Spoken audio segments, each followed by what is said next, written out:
Cantando Víctor. Moisés. Estamos en la casa del obligado Moisés Gamboa. Ahí están los señores artistas tocando, cantando.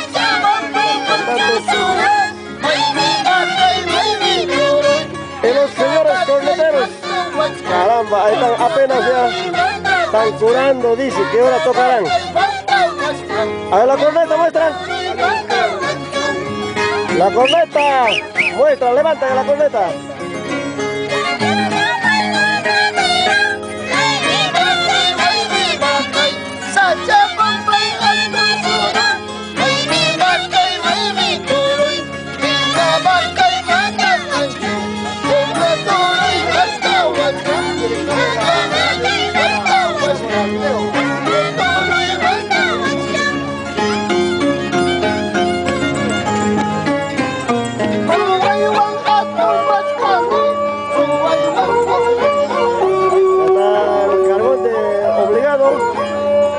Moisés Gamboa.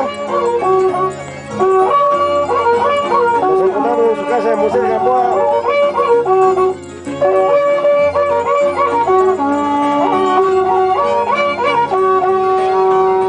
Hermano Lucas Tenorio, como siempre.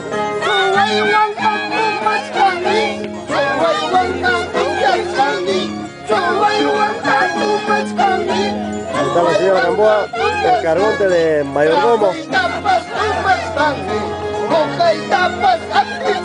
Margarita León.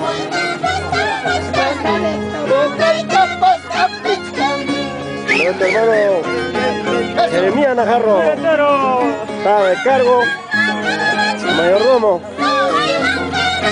Rubén Molina.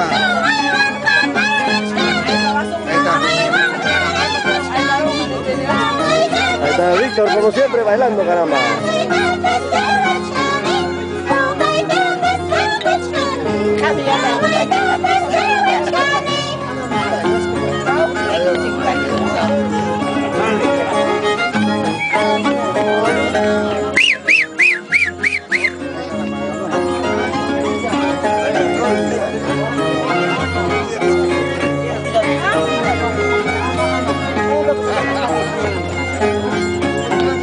Moisés Gamboa, nos encontramos en su casa, está pasando el cargo obligado. Acá está don Antonio Ochoa, el vecino, Claudencia Rivera, Claudia Rivera, el cargonte. Acá está la señora Gamboa.